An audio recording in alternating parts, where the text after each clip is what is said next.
सरळ भाषणाला जात नाही. मला एक सांगायचं की गणेश पार्क मध्ये ही पाडवीच्या आधी प्रकाश तुमच्या येते. आता गणेश पार्क मध्ये राहणारी जी सगळी मंडळी ह्या मंडळीतली करवीर तालुक्यामधील पन्हाळा तालुक्यातील गगनबावडा तालुक्यातील राहणारी मला जरा हात वर करा. करवीर पन्हाळा आणि बावडा तिन्ही सांगा. ठीक आहे. म्हणजे जवळजवळ 70 ते 75% लोक आणि 20-25% लोक नवीन आहेत. म्हणजे तुमच्या गावात पण मला तुमच्या गावात पण फंड द्यायला पाहिजे, इथं पण फंड द्यायला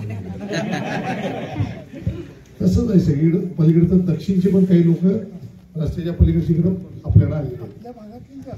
आता हा एरिया जेवढा मोठा होत गेलाय त्यामुळे हा समस्येच्या गर्दीत होतोय. मला वाटतं की सर्वात पहिला तुम्हाला कल्पना असावी की जिथं आपण लेआउट घेतोय, प्लॉट घेतोय, तिथं पहिल्यांदा लाईट, पाणी आणि रस्ते आणि गटर हे कलेक्टर यांनी प्लॉट खरेदी करताना या सगळ्या सोयी असल्या तर आपण घ्यायचे असतात. आपण सर्वांनी प्लॉट घेतोय, बांधतोय, तर या कुठल्याही गोष्टी बघितलेल्या नसतात आणि मग तुमच्या सगळ्या समस्या या लोकप्रतिनिधी किंवा ग्रामपंचायतीवरती येऊन पडतात. आणि मला वाटतं जवळजवळ नाही म्हटलं तर 20-20 एकर, 25-25 एकरातले तुमचे लेआउट आहे. आता तसं इथं बघायला गेलं तर 550 एकर, 561 प्लॉट आहेत. आणि माझ्या माहितीप्रमाणे तुम्ही जर बघितलं तर 561 मध्ये 80% घरं ही तिकडं मतदान आहेत आणि तुमच्याकडे राहणारी 20% इथं आहेत. मला वाटते मतदान नोंदी इथली जी असेल ती मला वाटते हातावर बोटावर मोजली 50 असेल किंवा 100 असेल. 40 मतदान आहे. 40 ते 45 मतदान आहे. तसे इथं मतदान नोंदी किती पाहिजे होती तुमची? तुम्हाला 500 गुणिले 3 1500 मतदान इथं या ठिकाणी खरं म्हणजे नोंद व्हायला पाहिजे. ते सगळी भागात असल्यामुळे आता हा विषयाला हे करत असताना आपल्याला मार्क काढत असताना आपल्याला प्राधिकरण मध्ये ही सगळी गाव आहे. आपलं हद्दवाडीत पण नाही आहे आणि ग्रामपंचायत मध्ये थोडा सहभाग आहे. नाही शहरामध्ये हद्दवाडी करण्यासंदर्भात ही गाव हद्दवाडीमध्ये गेली असते. अनेक लोकांना हद्दवाडी जायला होत आहे. कॉर्पोरेशन मध्ये असतो अजून. आणि पाणी देताना कॉर्पोरेशन काय म्हणते, तुम्ही आमच्या हद्दीत नाही, त्यामुळे पाण्याची कनेक्शन देताना अडचण आहे. आता जेवढी तुमच्या अनधिकृत कनेक्शन आहे पहिल्यांदा सगळ्यांनी आपण अर्ज करा. पाण्याची कनेक्शन कोणाकोणाची नाही सांगणार बरोबर हे तोडले. कारण का तर तुमचे अधिकृत कनेक्शनच नाही. ज्यावेळी डेव्हलपमेंट तुम्हाला देतो ते प्रत्येकाचं पाण्याचं कनेक्शन, लाईटचं कनेक्शन तुम्हाला दिलंय परंतु पाण्याचं कनेक्शन दिलेलं नाही. ही सर्व पाण्याची कनेक्शन पहिल्यांदा आपण मंजुरी करून घेऊया. तुमचे अर्ज करा. कारण पारडी गाव तुम्हाला इकडेपर्यंत पाणी आता महेश आणणार आहे का पाणी गावातलं टाकीचा प्रपोजल आहे किंवा तुम्हाला जवळ असेल तर हे बरं पडेल. कारण कॉर्पोरेशन पाणी आता देत असताना त्यांच्याकडे नवीन परमिशन आपल्याला लागेल. कॉर्पोरेशनची लाईन रस्त्यावरच गेल्या जवळ रस्ता आला त्यामुळे ते मला सोयीचं पडेल.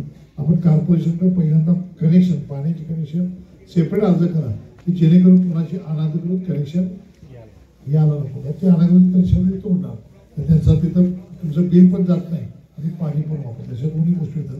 त्यामुळे कॉर्पोरेशन छोटी कारवाई करा. आपण पाणी पहिल्यांदा कनेक्शन घेऊया. या ठिकाणचे मग कचरा उठायचा प्रश्न जो आहे हा सगळ्यातच प्रश्न आहे.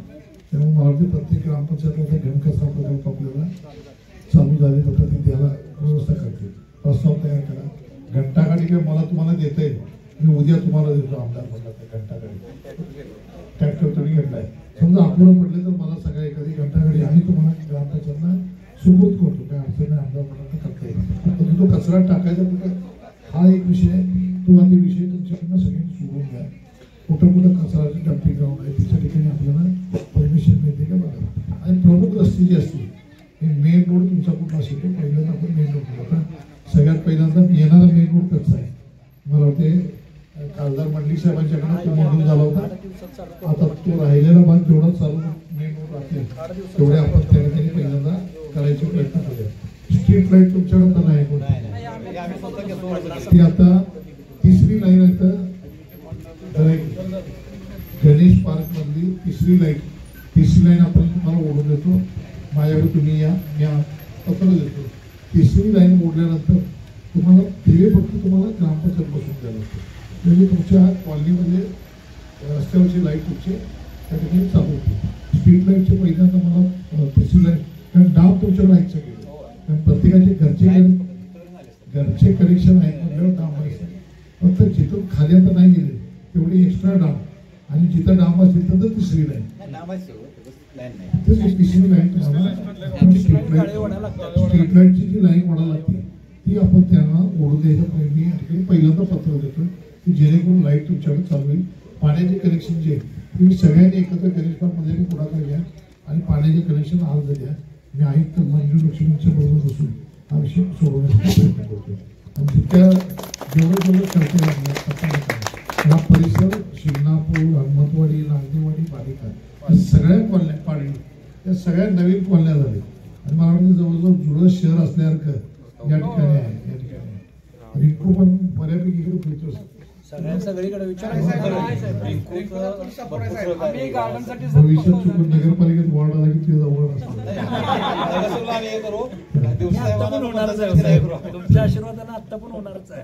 आपल्या सगळ्यांचा मनपूर्वक आभार मानतो. मी अधिक वेळ घेत नाही. पाणी आणि लाईटची जेवढी व्यवस्था आहे ताबडतोब ठीक आहे. चॅनलला लाईक, शेअर आणि सबस्क्राईब करा. आणि हो, बेल आयकॉनवर क्लिक करायलाही विसरू नका.